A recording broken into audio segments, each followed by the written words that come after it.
So I was thinking the other day about like my first social media, like what I like first had. Okay. And I had like a Zanga. Do you know what a Zanga is? I do not know what a Zanga? Zanga. Zanga. Never It was heard like of it. Xanga. Oh. You like built it. It was kind of like, Maybe it was like a something. blog or something. Okay. I don't even know why I did. I don't know what I put on there. Okay. But I was like I love like thinking back to my old social media days. Okay. You know? Yep. So anyways, it got me down this whole thing and I was thinking about my AOL Instant Messenger screen name. Oh, AIM. Gotta love some I AIM. remember that. I mean, yes. yeah, so what was AOL. I mean, right? that goes back. Solid. What was your screen name? Ducks Bowler for Jesus. What? Oh, what? I know. I mean, it was kind of... you gotta tell me now. I have no idea. What does that mean? For some reason, I was like really into bowling, but I wasn't. Like, I didn't bowl. Like I'm ducking something No, or like a duck? I like have a nickname of Ducks. Oh, yes. Okay. DUX. Okay. So that was Ducks. And then I was like really into bowling, but I wasn't. I just thought it was cool to be into bowling. I love bowling. Are you a good bowler? I love to bowl, yes. gosh. I used to be really good. Were you really? I'm serious. In junior high, my mom made me take bowling lessons. I love your mom for that. That's amazing. So I got pretty good. That is amazing. I just love like, and it like, I wouldn't even think to do that for my kids to be like, you know what they should be into? Bowling. You've got to do a bowling lessons, yeah.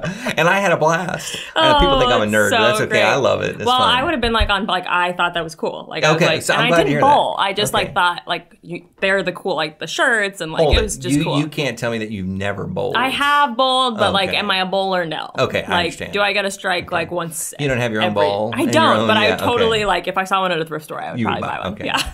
My wife bought me a bowl. Did she? Yeah, she did. It was That's awesome. amazing. Yeah. Okay, so what was your screen name? Well, you know what? I didn't really have a screen name like with AIM, but I go back to the CompuServe days. I don't even know. You just started speaking a foreign I language. know. See, so CompuServe was one of the very first email programs on the internet back in the day. Before Seriously. AOL? Way before AOL. okay. Oh, yeah. And you didn't have a name, you had to have a number. Oh, okay. So yes. I think I see if I can still remember. Like mine was 71203.3436. Look, it just came out, and I Send didn't your emails. Send your emails. at CompuServe.com. I mean, that was like a big deal. It's You still had your active. CompuServe number. Yeah, I don't know if it's active or not. But yeah, crazy. Yeah, and I've then never heard it of was that. crazy back in the day because I used to send like letters internationally. Like, have you ever sent a letter internationally, on a really thin kind of blue paper, and you fold it over, and yeah, you know, it's I just send a it's letter. like an airgram or something. Okay. And then you would do that. Then I started sending faxes. Yes. Right. Okay. Because I was missions pastor, so I sent things yeah, overseas, yeah, right? okay, yeah. And then we got this thing called CompuServe, and it was immediate. Revolutionized. So awesome. That is so so awesome. great. Yeah, so fun. I love that. Oh my goodness. If you're listening, please tell us what your AOL Instant Messenger screen name was. What was I'm the first thing that you had? Yes, That was your screen name. The Yeah, first I one. like it. Okay. I mean, it's only good things. Yeah, I love People it. are only going to say good things. I love it. Okay, well, let's go ahead and talk about the giveaway that we did last week. Yes. Oh, let's totally do that. We are going to announce our winner at the end of this episode, but So that is stay tuned. Yes. Okay. That's this basket here. It's filled with our favorite things, an Easter basket of our favorite things. We have some dark chocolate caramel bunnies. Ooh, I like how you say caramel because I don't say caramel. I'm a caramel girl too. I'm caramel. Okay, and I love caramel. Yeah. Okay. Oh, that's great. Okay, so stay tuned for that. Okay. And by the way, you're listening to the Crosspoints podcast, and we are going to be talking about today less approval, more security. Ooh, okay. Less approval, More security. more security. Yes. Approval. That's an interesting topic. I know. We all want it. Who doesn't want approval? Yeah, that's true. I think there's something like internally for all of us that there's this need from being a little kid. Yes. Right? Totally. Like, tell me about your girls. Like, do they want approval from you? Like, do you see them change when you say, "Oh, good job, sweetie"? Or Totally, whatever? because I like do a lot of attention for like if they're dancing or singing or something. I don't know. I'm apparently a stage mom of some kind. I don't know why that is, but I just like really find that adorable, and like I notice they do that like way more in front of me than like Phil. So like if you encourage them and you give them that approval Yes. in one area, whatever it is, do you ever see them go to the extreme on it? Do you know what I'm saying? I don't yet, but they will. I think, but I don't yet. Yeah. I'm trying to think like my kids did that, but now I'm trying to think off the top of my head like what it was that they what did. they went for. But I like would love my kids to like ham it up some more. Yeah, but they're not there. I don't know. I think Hopefully one day. I think they'll get there for sure. Okay. But anyway, so there's this thing inside of us, I think, that we all want approval. Like we want to be accepted by people around us. Mm-hmm. But there's a problem like when it goes to an extreme. right? If we're like changing our behavior because we want to be accepted or approved by others, like that's a problem. Yeah. Right? Totally. So I was looking online as I was kind of preparing a message for this that I preached a while ago, and this topic hit that I'd never seen before, and the term was approval addict. Ooh, okay. Have you ever heard of that before? No, I haven't. Yeah. So the psychologists and people are saying that approval is just as addictive as a drug. Ooh, which intrigue. I think is really true. Okay. All right. Yeah. Okay. Yeah. Like, I think that if you come from maybe a broken past, I think it's easy for you to lean into, I need the approval of others. And once you start to get a little bit of approval, you want more approval. Then you want more, then you want more. And before you know it, you're doing things that you don't necessarily want to do, but you need that approval to feel good about yourself. Yeah. It's like every high school movie. Like, they're going for a scholarship they don't want. They're doing it all. For sure. Right? Yeah. Yeah. And I think it goes to our social media context that we have too, right? Yes. It's like, okay, I want to have, that perfect picture so that I can get liked by how many different people? Yeah. Right? Now, I'm going to ask you a question. I want you to be really honest, Aura. Okay. Do you look at your likes on your Instagram shots and do you feel better, feel more approved if you get more likes? In other words, the difference between a lower number and a higher number. Yeah. Okay. Well, I'll tell you, not on my personal Instagram. I don't. Well, maybe a little bit on my personal Instagram, but definitely on my Bookstagram. Definitely the book pictures. Okay. If I have way more likes, and then another picture, I'll be like, well, why didn't that one get anyone? Like that, I really like that picture. What was wrong with that picture? Is there some level that it has to, in your mind, it has to get over a certain level for you to? I probably, but I feel like it depends on where I am with followers, how many, it might have been 50 when I started, but now it's 150, and now it's whatever, Yeah, okay. But definitely, totally. If I'm wait a second, why didn't anybody like that picture? That picture was awesome. Right, exactly. You thought it was awesome, but they didn't. I know. Well, I was talking to this lady not too long ago, and she was like, if I put a post online and I don't get enough likes, I'm yanking the photo. I've heard people doing that before. Yes, I've totally heard people doing that before. Which I can understand in some sense, but on the other hand, I'm kind of okay, that can be a little bit dangerous. Yeah. Right? Because if you're putting something out there and you're like, okay, this is good, but it's not getting enough likes, then you've put it out there because you want approval of that particular image. Yeah. Now, maybe I can get pushback from that, and that's okay. Well, it's harder. I'm okay with that. It's easier said than done in a sense because you just think that's if you're just doing it for creative purposes and stuff, but you do want that. You know what I mean? You're like, well, no, I want, I only want my best stuff out there. Right, and I get that. So, if you're in that industry of creativity, I or even I don't know, but I haven't really removed any from my personal account. If it has less likes, I don't know. I feel a little weird being oh, you guys didn't like this picture of Phil and I? Okay, I'll take it up. Right. So, was there ever anything in high school, going back to the high school days for you, where you kind of leaned into the I'm going to do something because I need more approval? Were you that kind of a kid? I don't think so. I was trying to think about maybe the first time I smoked a cigarette or something that I didn't want it at all. You smoked a cigarette? Oh boy! Oh my goodness! No, I'm super. You've heard it here first, folks. I was thinking the only time, I don't know, it was gross. I don't, whatever, okay, but just say no. But right. But I remember being this is gross. Definitely the only reason I did it is because I went out and everybody was smoking a cigarette. And sure, yeah, okay, sure, right, you know. But I was thinking something that I do or I've done, and I think I still do this for approval or to make something somebody more comfortable is covering up my tattoos. If I'm around certain groups or whatever. So socially acceptable, I want to fit in, so I'm not going to show my tattoo. Exactly. They're all in places that can usually be covered, hair down or bracelet on or whatever. Yeah. Okay. And I definitely have done that and kind of still do it for the approval of the socially acceptable. Yeah, I get it. So if we were to look at approval, there's kind of two types of approval. One, I think we're talking about our kids. Yeah. I think there's something that's healthy to wanting the right kind of approval. Yeah. Okay. Mm-hmm. Right. There's nothing bad inherently wrong with that. Okay. But I think there is something wrong when we change our behavior in order to fit a certain group of people and do things that we didn't necessarily want to do, but we're doing it so that we can fit in. Yeah. I don't know if you know the difference, but there's a difference, I think, between those two things. Mm-hmm. And I think that goes to something that God puts within each one of us. like there's this inward understanding of saying, man, I want to please God. Yeah. Like as a believer in Jesus, if we've committed our life to Christ, that should be a fundamental, like foundational thing in our hearts that says, I want to please him above everybody else. Yeah. But that's so much easier said than done. Mm-hmm.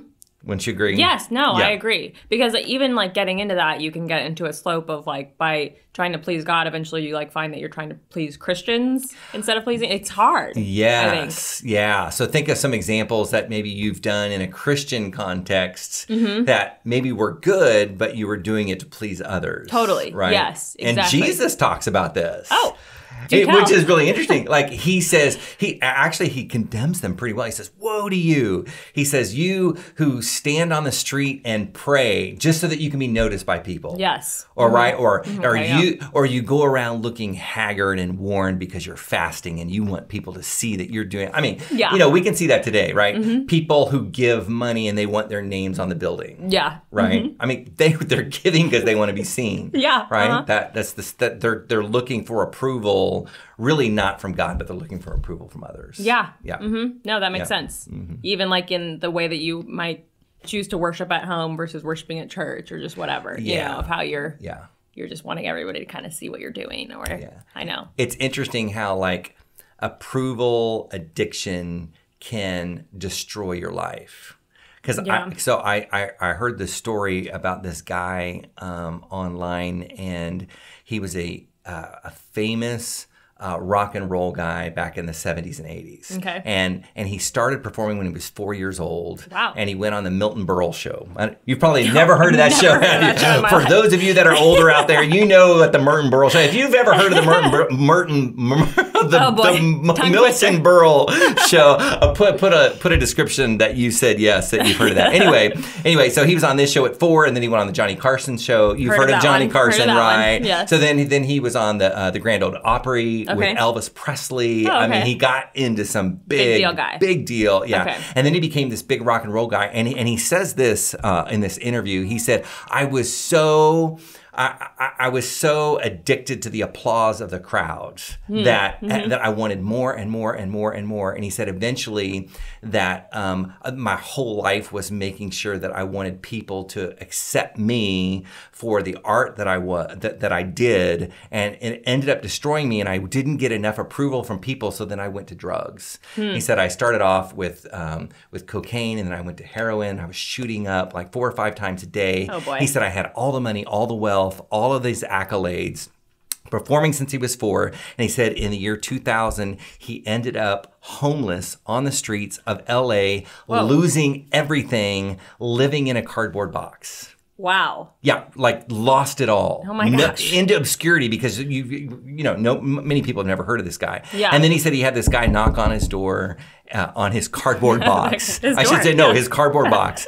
And he said, hey, the guy came to him and says, hey, I want you to know something, that Jesus loves you and that he's got a plan for your life. And his plan for you is that you would live life to the full. Like that's what God has for you. And he said he didn't want to have anything to do with him at that point, and he shut him out. And then 4 or 5 days later, he was shooting up, and that scripture that Jesus came to give life and life to the full, like hit him. And all of a sudden he like cried out and said, God, forgive me.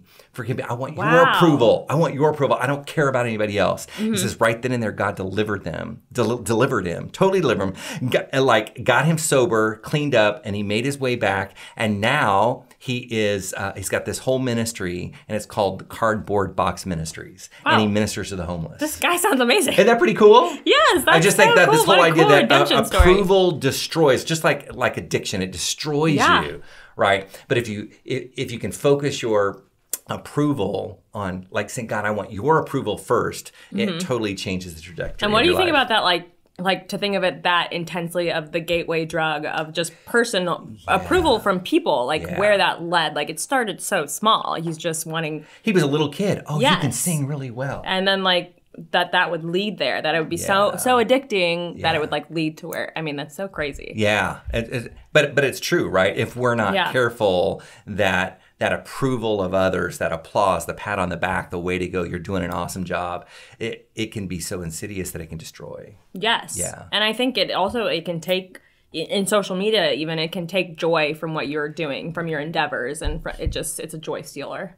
Absolutely. Instead of doing it for just the fact of wanting to share and your life with other people, it becomes I need people to respond back to me. Yes. Yeah, and you're so right. Yeah. It'd be so bad. It's brutal. Yeah. I totally, Yeah, so.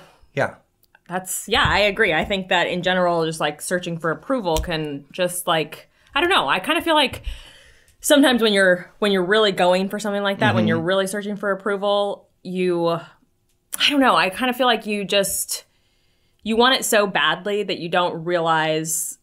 I don't know. I'm just getting, No. Well, okay. So I'll say it because this is one verse that I wanted to share today. Okay. I thought this was really good. It says, the fear of human opinion disables. Yes. Okay. But trusting in God protects you from that. So it's kind of like you were getting stuck saying it. Yes, but I think that's what it is. It's like the fear of human opinion. It disables us. It gets us stuck. We can't move. We can't go anywhere. Yes, we can't think. We can't dream. We're boxing ourselves in. Yes. It really does disable you. So we have to be careful about that. But when we trust God, like he protects us from that fear of what others think. Yeah. I like that. So, okay, one quote, and then we can kind of maybe move on. Okay. I wanted to say this, that the approval of God is far more valuable than the applause of the world. I like that. Right? Yeah. Who cares about the applause of the world? We want the approval of God. Yeah. And if we can lean into his approval, it doesn't matter if people say yes or no, or they like us or they don't like us, because we're living for an audience of one. Yeah. Right? No, I really like that. Okay. Yeah. Yeah. Whew. There you go. There we go. Well, should we end on some Q&A? Let's do. I love Q&A. Hey, I want to tell everybody, please send me your questions. I really like theological questions, and I love to answer them. So what do we have for today? Okay, so this is a great question. I love this Watch question. out. Prepare yourself. I'm ready. Are all sins equal? Okay. Is the weight of all, like, are all sins, are they all equal? Well, this is what we hear all the time, right? All the time. It's all equal. It doesn't matter what you do. Yes. You can't judge their sin. God sees all sin exactly the same way. Yeah. Well, and people get this from James. Okay. James chapter 2, he says this. He says, if you've committed one sin, you've committed them all. In other words, if you stumbled in one area, you've stumbled in all. Okay. And so I think we need to make sure we understand what sin is. Sin means to miss the mark. In Greek, it's the idea of a target, like a bullseye. Okay. And an archer, like shooting for the target. And when he misses the bullseye, that's what sin is. It's missing the mark. Okay. Okay. Yep. And so we have to have that understanding to really answer the question, are all sins the same? So I would put it this way, that all sin is equal in the sense that it misses the mark of perfection. Okay. Okay. Yep. All sins are equal. If it doesn't hit the bullseye, then it misses the mark. That means that all sins are the same because it doesn't hit the center of the target. Okay. You've missed it. It doesn't matter. You can shoot 1,000 different shots, right? But if you miss the bullseye, you haven't hit it. So you missed it right there. Okay. So that's a sin. It's missing the target. Okay. But I would say this, that all sins aren't equal when it comes to consequences. The weight of the sin is not equal then. Right. Okay. So the consequence of the sin is very different. Yeah. So, and I can go a little bit deeper than that. We could even say that there are eternal consequences to sin, and there are temporal consequences to sin. Okay. Okay. So what I mean by that is that no matter what sin we do, if we make one mistake in our entire life, it still misses the mark of perfection that God is looking for. Yeah. It doesn't matter in thought, word, or deed. If we do one thing, it means we've missed the mark of perfection. That's what God means by sin. And it doesn't matter what that sin is, it keeps us from having a relationship with God. Yeah. But the consequences of those sins, so the temporal consequences, that's an eternal, right? Yeah. But the temporal is very different, right? If I'm going to hit you on the cheek right now, that's right. That's one kind. But if I stab you and kill you, that's a whole nother consequence, right? But here's what I would say. What would you say about like God's view of the sin, the equality of sin? Do you think God, when you sin, that God says like, well, it doesn't matter, you could have stabbed him, but lying, I view it exactly the same way? So there's this interesting passage in Matthew, which theologians kind of go a little crazy over. And Jesus says this. He says that for some of you, you're going to receive a little bit of blows or beatings. And for some that have other sins, you're going to receive more blows or more punishment. So what is Jesus talking about there? Yeah. Okay. Which creates a whole lot of other discussion about that maybe all sins have different consequences even in eternity. Okay, so now I'm going. Now I'm doing being a little bit controversial, but and this is where we get Dante's Inferno. Have you ever heard of that? Yeah. Right. So there's different levels of hell, and the more sin that you've done, or the greater degree of sin you have, the deeper that you go in the bowels of hell. Yes. And even Revelation talks about how Satan is at the bottom of hell. Well, what does that mean? I don't know, but I tend to lean on that there are degrees of punishment in hell. Ooh. That is very controversial. Ooh, and David, I'm not going to go deeper into that. But if we take Jesus at his word, I think you have to look at it that way. Okay. Yeah. So I would say That's so really that it doesn't matter what sin we do, it's an eternal consequence that we have, that we miss the mark in terms of having a relationship with him. And that's why Jesus came, right? Yeah. So that he wipes away all of those sins and we can have a relationship with him. Okay. Yeah. Whew, really good. Okay, yeah, so some things to think it's really good. It's really good. Okay. Before we end today, though, we need to do our winner. Let's do it. So pretend there's a drum roll. Our winner of our favorite things Easter basket is Aaron Notestein. Aaron Notestein, way to go! All right, Aaron. So we will DM you to get in contact. Great. But thanks everybody who entered. We're super excited. Don't forget to send us your questions, and of course follow us on all platforms. And we'll let you know when there's a new episode out. All right, we'll see you next Thursday. Yay! Yay!